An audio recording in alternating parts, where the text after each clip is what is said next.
Alright, this video, guys, we're going to kind of do a continuation. We're still going to do the number chart, but now we're going to have more options. The last term, in this case, I'm on number 3. You can see 15. Now it's not a prime number. So now I have more options. I have more factors. So it might take me like maybe a couple more trial runs to figure out the answer when we do the number chart. Alright, you can see I already wrote down for number 3 GCF. Remember, get in this habit. Whenever it says factor, don't forget, find the GCF. Now, if I look at this one, we have what? 8x squared minus 14x minus 15. 8, 14, and 15, there is no GCF. So what I'm just going to do right here, I'm going to cross this out. There's no GCF. So what this is telling me is let's go right to the number chart. So when I do this number chart, see here, remember first column is x, the coefficients for x. Second column are the numbers, or the constants. The factors that go into this case is what, 15. So now I have some options. The first column here I have is 8x squared. I'm going to put the options here. You could just put the factors of 8. You could have this as 1x and 8x. I would always try factors that are close together. So 1x and 8x, those are the extremes. The other factors of 8 are 2 and 4. I'm going to try that first, but I just put that down just to show you. So I'm going to erase this, and I'm going to put 2x and 4x. Other thing I notice here, this 15, it's a negative. Now I know my factors for 15 are 1 and 15 and 3 and 5. And I'm going to try these two first. Now if it doesn't work out, then that means I have to try 1 and 15. If that doesn't work, then I would have to change this first column of 2x and 4x to 1x and 8x. So you got more options now. So now that I see this is a negative 15, I know I have to have a plus and a minus in that second column. I'm gonna put a mistake on here first. Okay, so you don't have to take this down. I'm gonna put 5 up here and 3, and let's say I make this 5 negative. Okay, I'm just gonna erase this. So let's do our cross multiplication. Remember, after we do our cross multiplication, I want it to equal this negative 14. So let's see here, 4x times negative 5 is negative 20x. 2x times 3 is 6x. Actually, this winds up working.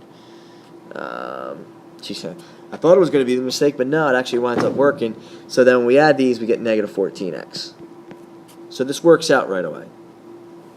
Now, not all cases it's going to work. If I switch like the 3 and the 5, it's not going to work. So since this works, I do have the factorization. This is the first binomial, which is 2x minus 5. And the second binomial, I read this left to right, is 4x plus 3. And remember, if you FOILed this answer out that I just circled, it should FOIL out to 8x squared minus 14x plus 15. All right, let's skip down. I'm going to skip down and do number 6, and that'll be it. All right, where are we at? Number 6, we're over here. Okay. All right. So same thing. When I do this, I want to find the GCF. This one is going to have a GCF. The last one didn't. So let's say I have 20, 38, and 12. Since they're all even, at least 2 goes into it. And in this case, that turns out being the greatest common factor. So I'm going to pull a 2 out on the outside. Then I put my parentheses. Okay, I'm going to match up the minus, match up the plus. And let's see here, 20 divided by 2 is 10. And I have the x squared.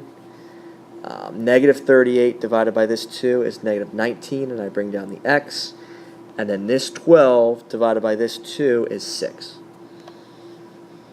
Okay, so now I look on the inside. The 10x squared minus 19x plus 6, I can't pull out another GCF, so I have to go number chart. Now when I do number chart, same thing. I'm going to have the x. I'm going to have the number.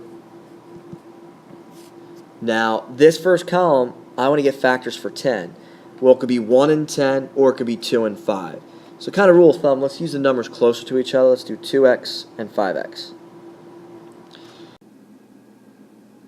All right, then I want to get factors for this 6 right here. Common mistake is to look at this 12. But let's get factors for this 6. So I just have 1 and 2, and then 3, 1 and 6. 1 times 6 is 6, and 3 times 2.